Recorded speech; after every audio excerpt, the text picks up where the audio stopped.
Hola, muy buenos días y bienvenidos y bienvenidas a Capital Empresa.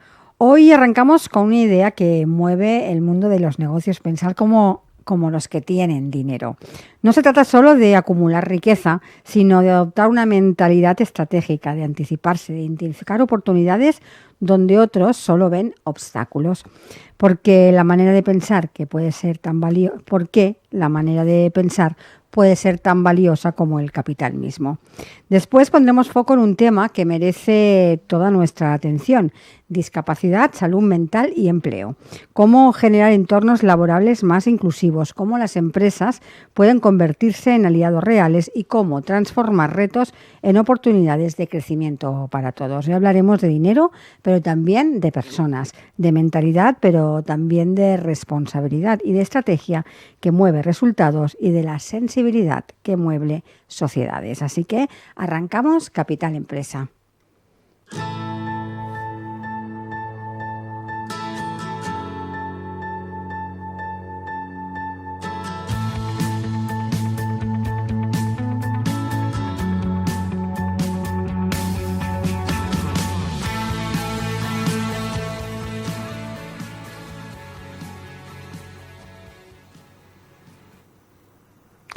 Y hoy iniciamos el programa con nuestro espacio Visión Financiera, de la mano de nuestro colaborador Iván Méndez, asesor financiero, que nos acompaña cada semana. Iván, bienvenido. Hola, Montse, ¿qué tal? Muy bien, ¿y tú? Bien, bueno, dicen que nunca llueve a gusto de todos y hoy... Bueno, va. pero bien. Hoy hablamos de pensamientos. Sí. A ver, cuéntanos. Siempre hemos escuchado aquello de que la gente que tiene dinero, que son como de otra especie, ¿no? Que han heredado, que son tal, y no estoy tan de acuerdo, ¿no? Con que solo el que tiene dinero ha heredado o ha tenido suerte o hace trampas, ¿no? Sí que hay alguno que ha heredado, sí que hay alguno que ha tenido suerte y seguramente habrá alguno que también haya hecho trampas. Pero lo que diferencia realmente a la gente que tiene dinero de los que no tienen dinero es la mentalidad, ¿vale? La manera de pensar. Entonces, hay como grandes diferencias entre cómo piensan unos y cómo piensan otros. Y hoy no voy a hablar ni de fórmulas mágicas ni de gurús. Además ya están condenando a alguno y no vamos a hablar de eso. Vamos a hablar precisamente de eso, ¿no? De la diferencia de mentalidad que tienen los unos y los otros, y para ver si por lo menos despertamos alguna conciencia y los que hoy no tienen dinero acaban pudiendo tener una mentalidad para querer tener dinero, ¿no? Desde pequeño nos han enseñado a sobrevivir, no a prosperar. Esto es un patrón que nos han inculcado año tras año y que sigue además. Y que sigue, sí. Nos educaron para buscar la estabilidad y no la libertad. O sea, hemos escuchado 1.000.000 de veces lo de estudia, búscate un trabajo fijo, construye un hogar y jubílate. Y claro, eso en el 70 funcionaba, en el 80 quizás también, pero en el 2025... complicado. Eso del trabajo fijo ya no... No, creo que ya han borrado del diccionario la expresión. Sí, ahora el fijo discontinuo, con suerte. Exacto, con suerte. O sea que... Pero esa mentalidad que tiene la gente que tiene dinero, bueno, pues no tiene esta mentalidad de busca un trabajo fijo, tal, quédate para toda la vida en el sitio. Y esto ya lo habíamos hablado la temporada pasada con respecto a la libertad financiera, que mucha gente entiende la libertad financiera como tengo todo el dinero que quiero para no hacer nada más en la vida. Y por norma general, la gente que tiene dinero no para de hacer cosas en la vida. O sea, independientemente que pudiese vivir de rentas, hemos tenido casos aquí como el de Óscar, que había vendido su escuela de formación y... Exacto. Culo inquieto y había se embarca en otra cosa. Claro. Entonces, si nos paramos a analizar dueños de grandes empresas aquí en España, están todos trabajando. Sí, sí. Entonces, esa mentalidad que tienen ellos, pues es como un poquito diferente, ¿no? Ellos piensan en términos de acumulación y estrategia y cómo rentabilizar el tiempo, ¿no? Mientras unos piensan que no tiene dinero y que teme perderlo, el otro piensa que no teme en ponerlo a trabajar. Ujú. Entonces, claro, yo no invierto porque si invierto voy a perder, y el otro está pensando en ¿Dónde invertir para dónde que invertir genere? para que me genere dinero. Entonces, ahí ya tenemos una de las grandes diferencias. Y el que no tiene dinero solo piensa en acumular, y el otro solo piensa en multiplicarlo, Que es muy diferente, que es muy diferente. pero mucho. Claro, esa diferencia pues hace que uno tenga dinero y el otro no, porque su mentalidad del patrón que le han venido inculcando a nivel sociedad, ya no solo a nivel casa, pero uno le hace ganar dinero y el otro no le hace ganar dinero, ¿no? Porque la diferencia de ganar dinero y tener dinero empieza en la cabeza y no en el banco. Ujú. O sea, la Es gente así. piensa que cuanto más acumule, esto lo hemos hablado un montón de veces, pero si solo acumulas, la inflación se te va a comer el dinero. Ujú. El otro día, bueno, estoy preparando contenido para redes y tal, y buscando información. ¿Sabes cuál es el coche más vendido en España a día de hoy? No tengo ni idea. El Dacia Sandero.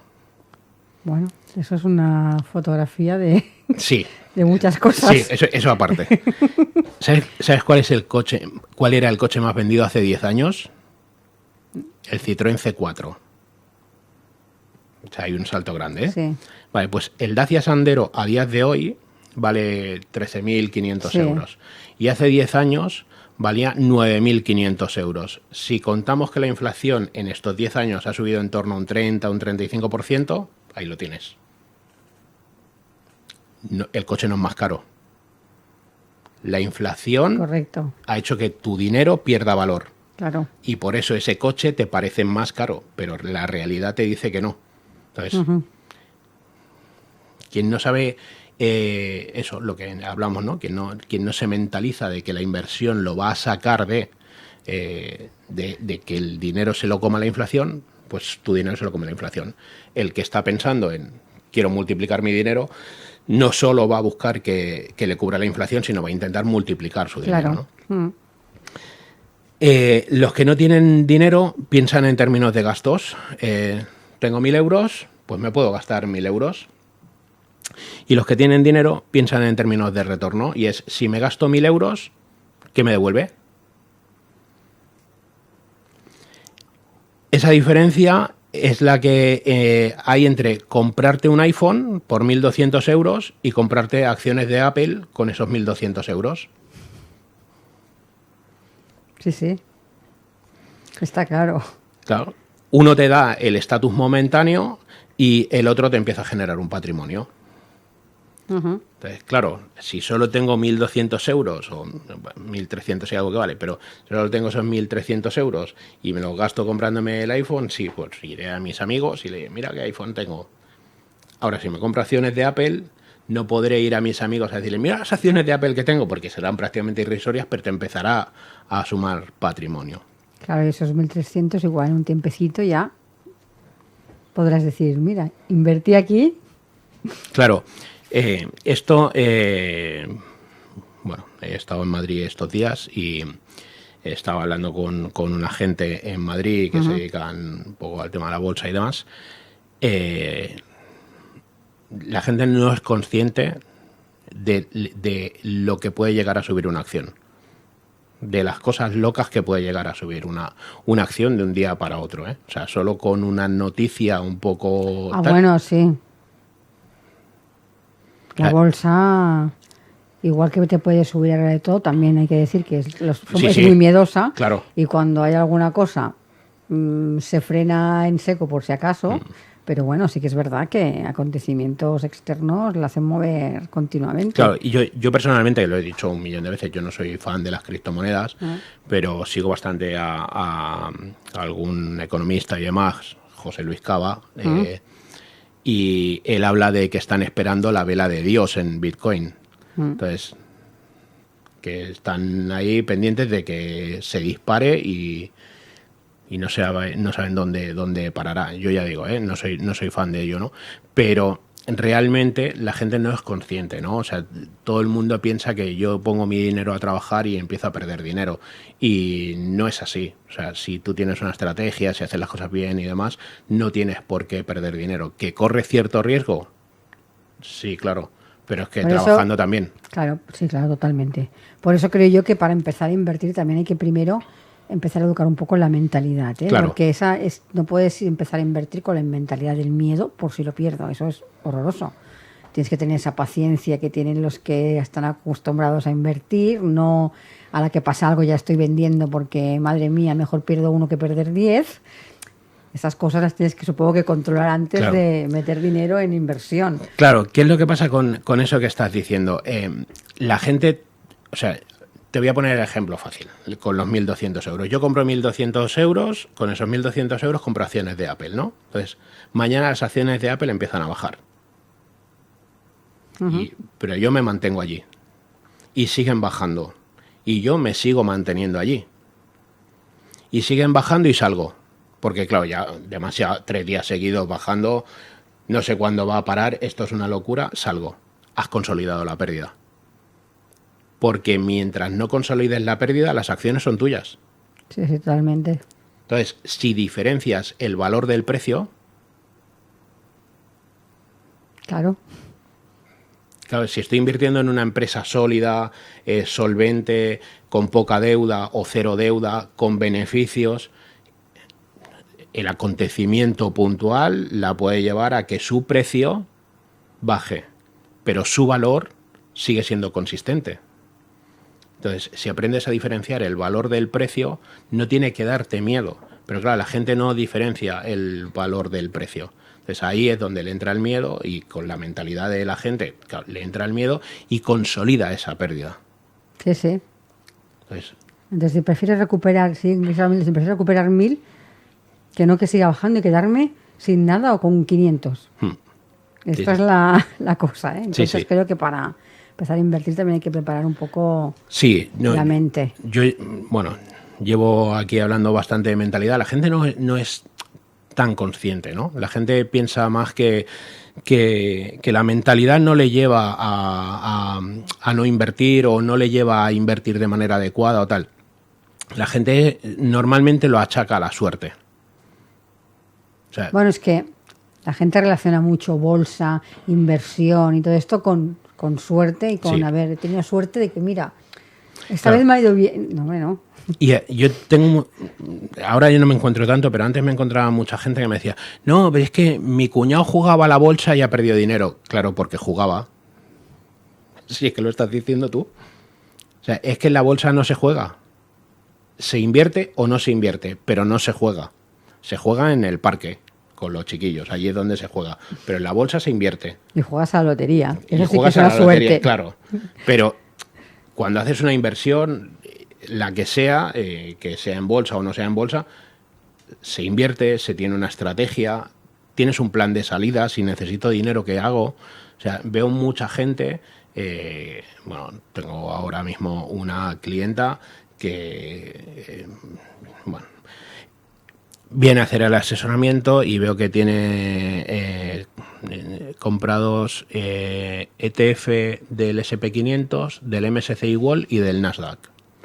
Y para mejorar la situación tiene compradas acciones de Apple, de Meta, si no recuerdo mal, y de Amazon o algo así. Las dos últimas no las recuerdo exactamente. Y claro, cuando le pregunto le digo, ¿quién te ha hecho esta propuesta de inversión? Y me dice mi ex. Digo, pues has hecho muy bien en dejarlo. Eso es motivo de ruptura. Claro. Digo, porque, o sea, todo lo que te ha propuesto, que sí, que es lo más sonado, pero está todo correlacionado. O sea, mañana... uno pasa algo y los detrás van como un dominó. Claro, si es que estás invirtiendo en lo mismo todo el rato. Claro. O sea, dentro del SP500 y sus 7 magníficas, ¿cuántas comparten el Nasdaq? ¿Cuántas comparten el MSCI World? Y además tienes acciones compradas de 3 acciones que están cotizando en el Nasdaq. Sí. Entonces, y están cotizando en el Nasdaq, en el MSCI World y en el SP500. Entonces, amiga mía, o sea, no se pueden hacer así las cosas. O sea, no me puedo dejar llevar por el ruido. O sea, esto sí que se lo digo a mucha gente.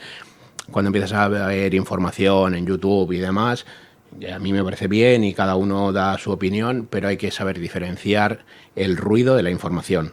Y luego lo perjudicial que es. Sí. Porque ahora yo hago una cosa así a lo loco, sin ningún tipo de estrategia. Mira, me ha dicho este, me ha dicho el otro, lo he visto en YouTube, invierto y me sale mal. Entonces la inversión es horrorosa. Sí. Lo que diré yo siempre es no inviertas, porque yo una vez que lo probé, esta es la frase, ¿eh? Sí. Me fue fatal. Y conozco así de gente que le ha ido fatal. Esa es la frase Sí, que sí. te dicen. Sí, sí. Y seguro que eso es una estafa y seguro que no puede ser y tal. Entonces, claro, yo a veces me siento con gente y hablo de rentabilidades con ellos y tal. Y claro, tú a días de hoy hablas con cualquiera, le dices que no me voy a ir muy lejos, algo como muy sonado últimamente, que es el oro. Y viene promediando casi un 30 anual o casi no, algún año, algún ciclo de 12 meses viene promediando por encima del 30. Son rentabilidades loquísimas. Loquísimas. Claro, tú le dices a una persona que puede ganar un 30 en un año, no. Es oro, ¿eh? Te dice, ¿dónde está el truco? Claro, es oro. O sea, sí que es verdad que yo tampoco soy excesivamente fan de seguir las tendencias y creo que el oro está bien, pero no depositaría todas mis inversiones en oro por mucho que esté dando un 30, porque a lo mejor un día el oro deja de brillar y entonces, ¿qué es lo que va a pasar? De hecho, es mejor no depositar todo el dinero Claro. en todo. Claro. Mejor diversificar un poquito. Que esa es otra de las tendencias diferentes entre la gente que no tiene dinero y que empieza a invertir y la gente que tiene dinero. Que el que tiene dinero o que el que tiene una mentalidad como para tener dinero no hace una inversión loca. No meto todo mi patrimonio aquí. O sea, no invierto si no tengo un fondo de emergencia. O sea, tengo un fondo de emergencia, empiezo a invertir, intento diversificar todo lo que pueda. Ya sé que si tienes poco patrimonio no vas a poder diversificar mucho, pero puedes. Pero todo lo que pueda. O sea, Es cara y puedes invertir desde muy poquito. Desde €1. Es de, si tienes 1.000, no pongas los 1.000 en el mismo sitio. Claro. Al menos pártelo en dos, por ejemplo. Me Sí. invento, ¿eh? Pero Sí. sí que... Nos seguimos, aquí nos vamos... Sí. El dinero no es el recurso más importante, ¿vale? Es el tiempo. Y los ricos que tienen dinero lo saben. Entonces, ¿qué es lo que pasa? Que ellos no venden su tiempo al mejor postor, lo invierten. Y esa es la gran diferencia entre unos y otros, ¿no? Porque mientras uno busca horas extras en el trabajo, el otro busca apalancarse en sistemas, en personas o en activos que trabajen por él. Entonces, tu manera de generar dinero es trabajar más, meterle más horas, pedir horas extras, tal, y el otro está intentando buscar cómo hacer dinero comprando tiempo de otra gente, apalancándome en diferentes cosas. Ahora está muy... O cosas que trabajes una vez y luego ya sea Claro. el recurso para siempre. Claro. Ahora está muy de moda, que lo hablaremos un día si quieres, la pignoración de tus activos. Sí. Pues ahora está como muy de moda. Y entonces la gente que quiere tener dinero, pues pignora sus activos para poder tener más dinero. La persona común normalmente te dice no tengo tiempo para invertir, y el que piensa diferente, invierto para tener tiempo. Entonces, que lo de... Es que son cara y cruz, ¿eh? Sí. Tal cual. Tal cual. Sí. Y aquí está el gran cambio mental. El dinero compra tiempo, no compra cosas. Que esta es la gran diferencia y es la gran mentalidad diferente entre unos y otros, ¿no? El que tiene dinero no toma decisiones emocionales, observa, analiza y luego se mueve con datos. Esto es lo que estábamos hablando de las acciones, por ejemplo. Mientras que la mayoría reacciona a la noticia del día y el que tiene dinero planifica la próxima década. A mí me da igual lo que pase mañana. Yo quiero saber lo que voy a hacer en los próximos 5 años. Ya no pongo 10, pero 5 años, tenerlo claro. O sea, si nos dejásemos llevar solo por las noticias que hay a día de hoy, ya no hablo de lo que no escuchamos. Solo por las noticias, nadie invertiría €1 en ningún sitio. porque tenemos una guerra a las puertas de Europa entre Rusia y Ucrania que hace un siglo que está pasando. Tenemos el total despropósito de lo que está pasando en Gaza. O sea, es horrible lo que está pasando. Nadie invertiría nada, porque las noticias te dan a que en cualquier momento tanto Estados Unidos como Putin le dan al botón rojo y lían la de Dios. Bueno, pues todo está en máximos históricos. Uh-huh. El S&P 500 en máximos históricos, Bitcoin anda por ahí, el oro en máximos históricos, rompió la barrera de los 4.000 el otro día. O sea, todo está en máximos históricos. Entonces, si me dejo llevar por las noticias, no invertiría en nada, pero si tengo una mentalidad un poco diferente, me da igual lo que esté pasando hoy, porque yo estoy pensando de aquí a 10 o 20 años. Que la gente no planifica 20 años ni de broma. Yo supongo que debes tener planificado todo lo que dependa de ti, por si pasa algo que no depende de ti, tener todo cubierto. Claro, yo personalmente... Pero claro, tú no puedes hacer nada entre si uno aprieta el botón o no lo aprieta, pero si tú no tienes bien planificado todo, en teoría te afectará como mínimo menos que quien no tiene planificado nada. Claro, ¿qué es lo que pasa? Que yo cuando preparo una planificación para un cliente, le preparo el escenario de si la planificación se lleva toda a cabo al final de los años que estés, es esto, pero si durante el camino tenemos problemas, ¿cómo puedo ir saliendo de esta planificación de una manera coherente para que tú rompas lo menos posible la planificación, pero tenga flujo de dinero? Entonces, claro, el cliente, cuando se lo explicas así, dice, uy, yo no me pensaba que invertir fuese así. Claro. Es que es así. O sea, no solo te tengo que plantear un escenario de no, todo va a funcionar perfectamente y no va a haber ningún problema. Yo hoy, bueno, antes de acabar la temporada estaba bien, justo acabé la temporada empecé a marearme. Y problemas de salud y tal. Y lo mío es menor comparado con algunos casos, ¿no? Pero me refiero que de hoy para mañana... Puede pasar algo que te cambie los planes. Claro, entonces tengo que saber cómo deshacer todo lo que tengo, ¿no? Que creo que eso es importante. Y te voy a poner un ejemplo de lo que estábamos hablando, ¿no? En plena pandemia hubo un montón de gente que vendió sus acciones por pánico. Los que tienen dinero las compraron.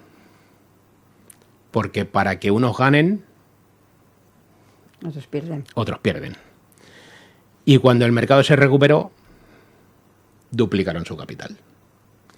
En cuestión de meses. Entonces, esa es la gran diferencia de los que piensan en ciclos y no en días, en tendencias y no en titulares, y en estrategia y no en emoción. Porque si tengo una estrategia, no me dejo llevar por las emociones, me dejo llevar por la estrategia que tengo planteada. Y la gente pensará que los ricos son más listos que los demás, pero no, los ricos no son más listos que los demás, tienen una estrategia clara y más paciencia. Eso sí que es cierto. Eso seguro.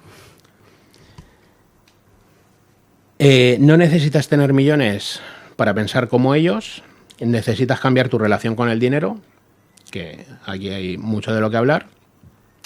Dejar de preguntarte cuánto cuesta y empezar a preguntarte cuánto vale para mí. Dejar de buscar seguridad y buscar estrategia, y cuando entiendes que el dinero es una herramienta y no un fin, dejas de ser esclavo de él. Totalmente. O sea, yo personalmente el dinero lo necesito porque sí, claro, vivimos donde vivimos. Claro, pero lo utilizo como vehículo pero no otra cosa. Porque los que tienen dinero no buscan tener más, buscan poder elegir. Elegir con quién trabajan, elegir en qué proyectos se involucran y elegir cómo viven. Los que tienen dinero no compran cosas, compran opciones y la libertad para poder decidir sobre su vida. Así que no necesitas ganar más para pensar diferente, necesitas pensar diferente para ganar más. Que este es el gran cambio, ¿no? El cambio no empieza en tu nómina, empieza con tu mentalidad, y esa mentalidad no se aprende en un curso de finanzas, se entrena en cada decisión diaria. Sí que en algún curso sí que se aprende un poco, pero lo que decides cada día pesa más. Así que empieza a pensar como los que tienen dinero, aunque hoy no lo tengas, porque si piensas como ellos, estás más cerca de poder llegar a vivir la vida como la viven ellos. Totalmente. Aquí voy a añadir una cosita, que a veces el refranero o las... ¿Vale? Parece mentira cómo se ajusta a las realidades, que te decían, tú ves alguna vez, de vez en cuando, a tomarte el café donde te lo toman los ricos, a comer donde toman los ricos, para que veas cómo vive y vayas cambiando de mentalidad. Esto es tal cual. Sí, sí. Tal cual. Sí, sí. Hay que cambiar ese chip para empezar a hacer las cosas un poquito mejor. Sí, sí. Al final estás mirando para mejorar para ti. Sí, sí, dejar de ser tan dependiente, claro. ¿Vale? Y ser un poquito más independiente, sí, sí, de poder elegir cositas. Pues, Iván, muchas gracias. Te invitamos a seguir aquí porque ahora iremos con nuestros siguientes invitados y la semana que viene continuamos hablando contigo. Muy bien.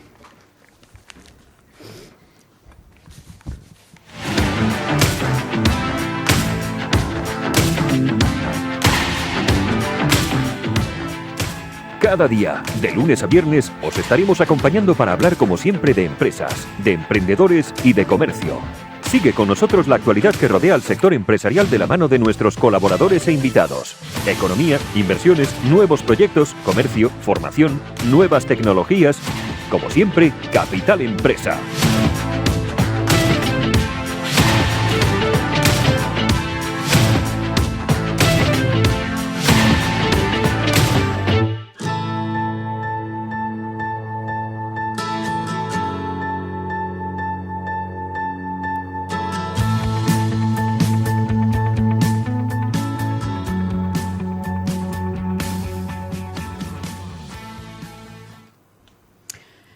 El pasado día 10 se celebró el Día Mundial de la Salud Mental y la Fundación ADECO ha aprovechado para poner los datos sobre la mesa. Su nuevo informe revela una realidad que sigue doliendo. Solo el 27% de las personas con discapacidad psicosocial tiene empleo o lo busca. Y lo más preocupante, más del 80% afronta ese proceso con ansiedad o con miedo al rechazo. Hoy queremos entender por qué sigue siendo tan difícil abrir las puertas del empleo a las personas con problemas de salud mental y, más importante aún, qué podemos hacer para cambiarlo. Hoy nos acompañan Ana Lozano, consultora del programa de salud mental de la Fundación ADECO. Hola, buenos días. Hola Ana, buenos días, bienvenida. Y Jordi Navarro, consultor de inclusión y especialista en salud mental también de Fundación ADECO. Buenos días, Jordi. Buenos días. Encantado, buenos días. Ana, para empezar, el dato inicial que daba aquí al inicio de la entrevista de que solo el 27,3% de las personas con discapacidad psicosocial está activa laboralmente, ¿por qué cuesta tanto que puedan acceder al mercado de trabajo? Bueno, yo creo que aquí habría que considerar varios aspectos. Uno tiene que ver con aspectos específicos de este tipo de diagnóstico, porque al final son personas que han vivido durante su historia de salud un estigma social que se ve muchas veces reforzado pues por diferentes aspectos a nivel vital de la persona y por el entorno social en el que viven, y que genera que la persona tenga que internalice de alguna forma ese estigma y se convierta en un autoestigma y se vean menos capaces de insertarse, de superar un proceso de inserción laboral y de mantenerse en el empleo por aspectos que tenemos interiorizados a nivel social y que les hacen sentirse en algunos casos menos capaces. Luego, por otra parte, sí que es cierto que hay muchas situaciones en las cuales que por su propia circunstancia familiar muchas veces no se favorece o no se apoya que puedan desarrollar estos procesos de empleo, permaneciendo en algunos casos como personas pensionistas que no se plantean que puedan tener una historia laboral de éxito. O sea, yo plantearía que están estas dos ramas. Por una parte, un estigma que acaba generando autoestigma en las propias personas y, por otra parte, circunstancias que tienen que ver con sus propias historias vitales y con cómo ven el tema del empleo. Jordi, tú trabajas directamente con esas personas. Cuando una persona con diagnóstico de salud mental se plantea buscar trabajo, ¿cuánto pesa realmente esa etiqueta desde el primer momento? Pues pesa bastante. Yo estaba escuchando a Iván cuando comentaba anteriormente la cuestión de la pandemia. A raíz de la pandemia se empezó a hablar de que la salud mental era la pandemia silenciosa. Lo cierto es que las personas que acuden a Fundación ADECO cuentan con un diagnóstico de salud mental grave y duradero, crónico. No son picos de estrés, no son picos de ansiedad, que en una situación como fue la pandemia es normal, podemos normalizar que gran parte de la población lo viviera. Las personas que atendemos en Fundación ADECO, las personas que atiende mi compañera Ana o he atendido yo mismo, cuentan con, como digo, con un diagnóstico crónico y que puede afectar en el funcionamiento en el día a día para lograr un trabajo o para cualquier otra cuestión de la vida ordinaria. Y si nos ponemos en ese plan, no es muy complicado saber, como comentaba Ana, el estigma que sobrevuela sobre la enfermedad mental a través de medios de comunicación, películas, historias, saber popular, lo que queramos, no faltan ejemplos. Entonces, si lo llevamos todo esto al punto en el que una persona se enfrenta a un proceso de selección, a una entrevista de trabajo o incluso cuando se incorpora a un puesto de trabajo, no es difícil imaginar que va a tener que luchar contra muchas cosas, contra el estigma principalmente. Por eso gran parte del trabajo que hacemos en Fundación ADECO no solamente es ayudar a las personas que buscan empleo y que necesitan superar ciertos obstáculos para lograrlo, sino también trabajar en el otro lado, que es la sensibilización y la formación en empresas. Hay otro, un poco al hilo de lo que estás comentando, hay otro aspecto muy interesante también que marcáis en el informe, que son las ofertas de empleo. Ana, casi la mitad de las personas encuestadas percibe expresiones excluyentes como trabajo bajo presión, tolerancia al estrés. ¿Crees que se trata de un simple error de redacción o de un síntoma de falta de empatía real? Precisamente esta semana hemos tenido una experiencia en la línea de lo que está comentando mi compañero Jordi, con personas que trabajan en empresa ordinaria, que son las que publican este tipo de ofertas para sensibilizar acerca de este aspecto. Y es que expresiones que están normalizadas a nivel empresarial pueden generar en las personas que atendemos en el programa de salud mental la percepción de que no van a ser válidas para ciertos contextos laborales y que al final van a generar un perjuicio en su salud. Cuando hablamos de un perjuicio en su salud en una persona que no tiene un diagnóstico de salud mental, puede llevar a un malestar o puede llevar a un pequeño periodo de baja, pero en estas personas puede generar que lleguen a una situación de baja definitiva, de hospitalización, etcétera.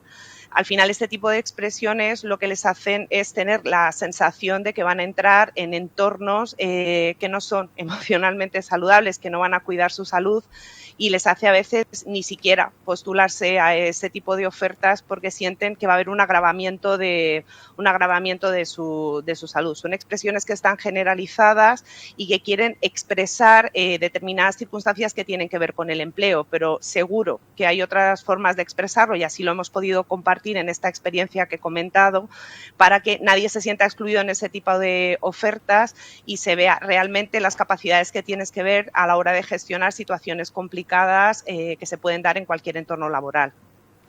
Yo, antes que nada, buenas, Ana y Jordi. ¿Qué tal? Buenos días. Yo personalmente, si leyese una oferta de empleo así, yo ya no iría. Que considero que tengo una salud mental normal, o regular, porque tengo mis de esto, pero tolerancia al estrés, no sé qué más habías dicho por ahí. Trabajo bajo presión. Trabajo bajo presión. Creo que el mundo ha evolucionado lo suficiente como para que las ofertas de empleo no tengan que ser así. Al final, yo personalmente ya le recomiendo al que publica las ofertas de empleo, así que yo también las he visto, que no lo haga, ya no por una cuestión de a quién voy a contratar o no, sino porque es que no sé cómo se apunta nadie ahí. Uh-huh. De hecho, Jordi lo señala, precisamente lo subrayas en el informe, ¿no? Que dices que esa tolerancia al estrés no es una competencia, sino un riesgo psicosocial. Así es, así es. Bueno, también es lo que comentaba Ana, es que hemos aceptado y hemos normalizado algunas cuestiones que igual no deberíamos habernos acostumbrado. En línea a lo que comenta Iván, yo estoy bastante de acuerdo también. La gente que acude a Fundación ADECO muchas veces el principal problema no es ni su discapacidad ni su diagnóstico de salud mental. En contra de lo que pueda parecer, su principal problema es que no tiene trabajo. Pensad que en todo un proceso de rehabilitación que afortunadamente en España contamos con un sistema, seguro que es mejorable, yo ahí no me meto, pero no es como hace décadas. Una persona que tenga un problema de salud mental no tiene por qué quedarse en el ámbito doméstico, privado, ser una carga para la familia. Ha cambiado mucho. Y si alguien que me está escuchando está en las horas más bajas, más oscuras, porque un familiar, un ser querido, ha tenido algún problema grave de salud mental, que sepa que el trabajo es el último vagón de un tren muy largo, pero está... y bueno, Fundación ADECO es este último vagón. En realidad, como os decía, el mayor problema de la gente que acude a Fundación ADECO muchas veces es la falta de empleo.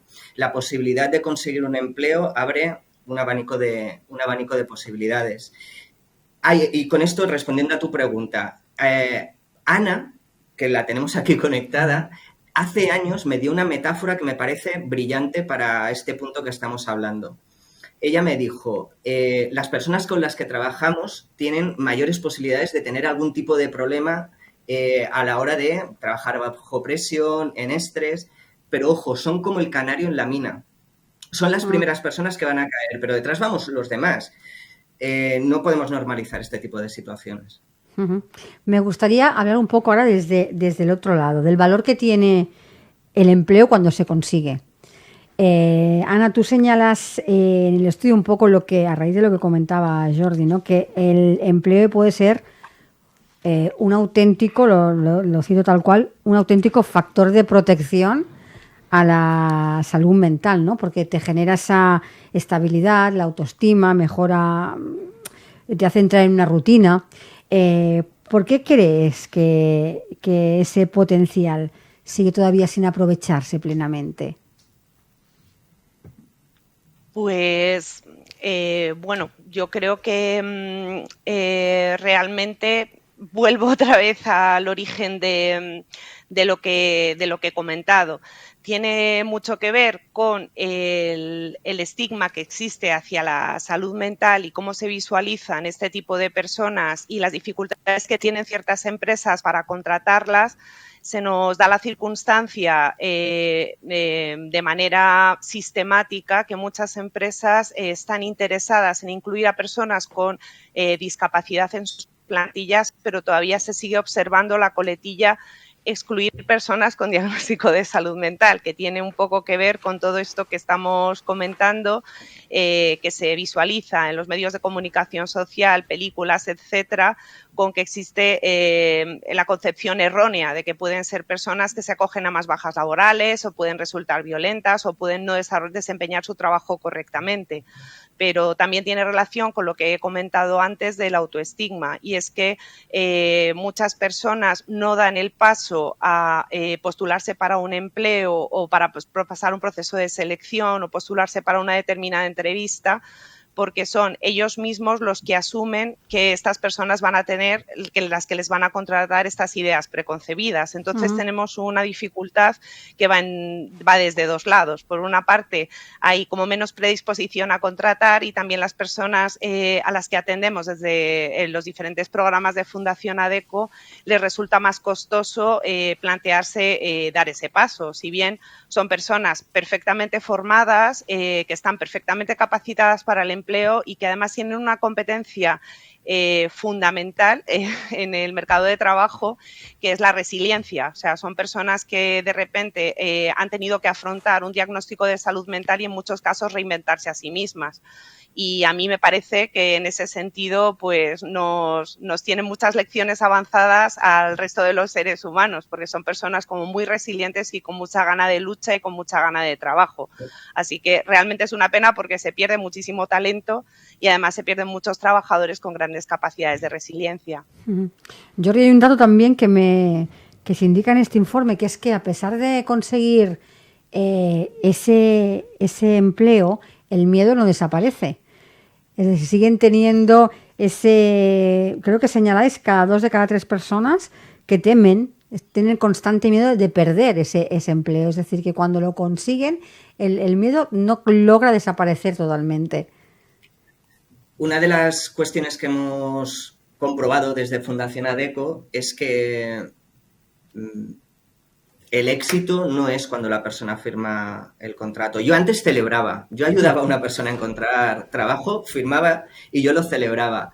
La experiencia me enseñó a que había que aguardar y brindar recursos tanto a las personas que se habían incorporado al puesto de trabajo como al ambiente laboral, managers, compañeros, en vistas a brindar apoyos para que la persona efectivamente consolidara su puesto y pudiera desarrollar una carrera laboral como cualquier otra persona.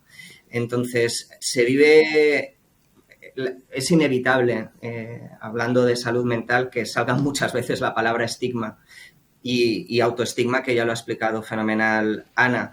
Pero para lograr la consecución y que se consolide el puesto de trabajo, hay que brindar, como digo, apoyos tanto al entorno laboral como a la propia persona interesada. Si no, podemos entrar en un ciclo de malas experiencias y que eso acabe perjudicando más que beneficiar a la persona. Ahora que habláis de apoyos, ¿consideráis que existe la formación y la sensibilidad necesaria en los equipos para gestionar la diversidad en salud mental? Bueno, ese es un tema que estamos también trabajando desde Fundación.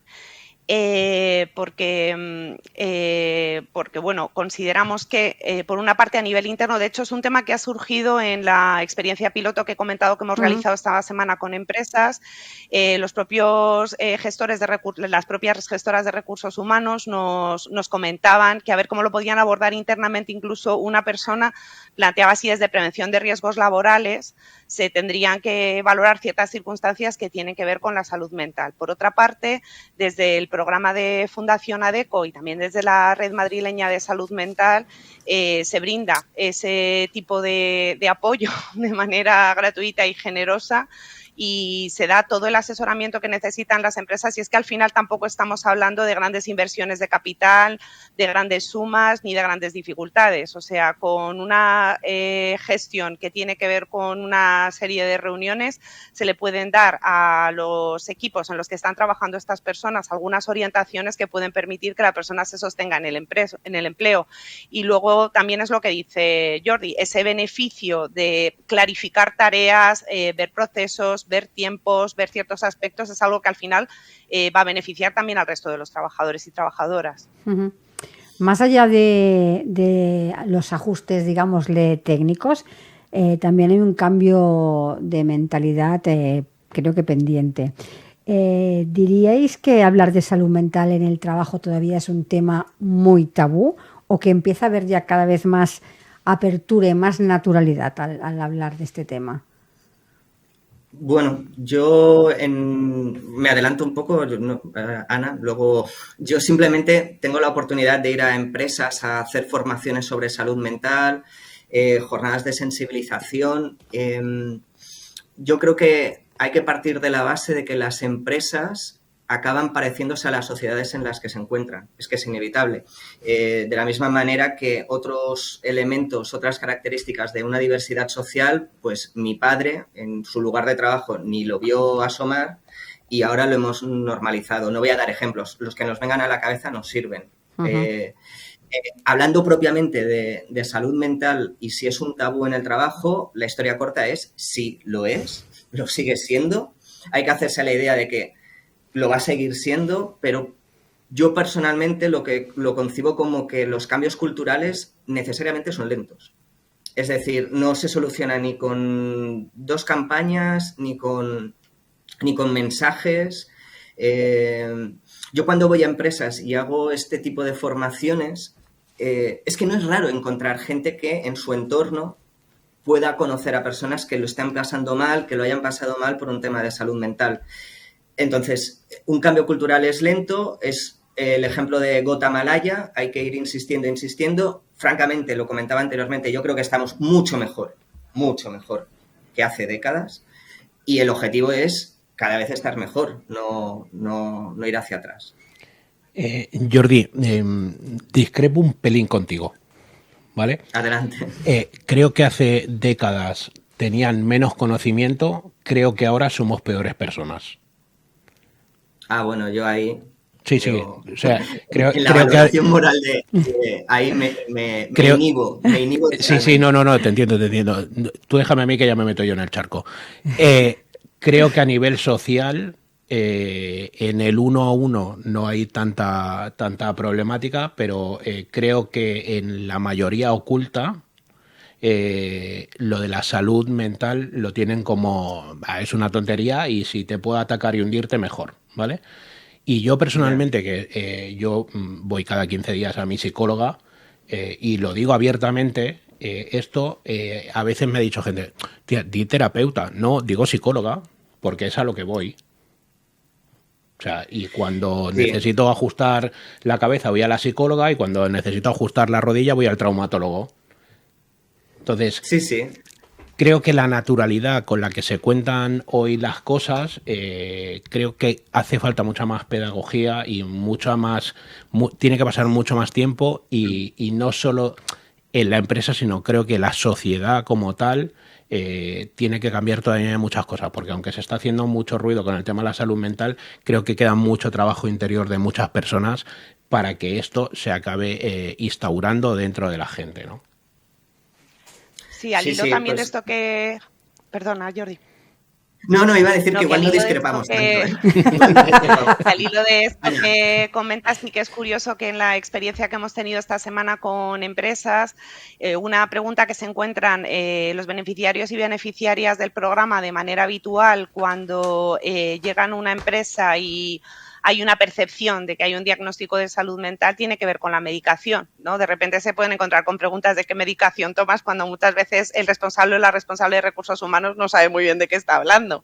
Y el otro día hablábamos de que España es uno de los países más medicalizados del mundo en temas que tienen que ver con consumo de ansiolíticos, antidepresivos, y es curioso que solo mencionamos y de repente hubo un silencio sepulcral, porque yo creo que mucha gente se reconocía en haber podido tener que tomar alguna medicación en algún momento de su vida para mejorar su estado de ánimo y se daban cuenta de que, bueno, al final a todos nos puede pasar en un momento determinado.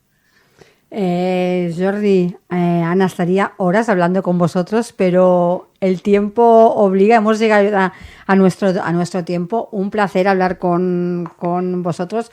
Muchísimas gracias por venir aquí a dar voz, ¿no? a esta problemática que todavía tenemos, como indicaba un poquito Iván, y que, bueno, que tenemos que empezar ya a tomarnos en serio su normalización. Muchísimas gracias a los dos. Gracias por haceros eco de este tema. Un saludo. Adiós.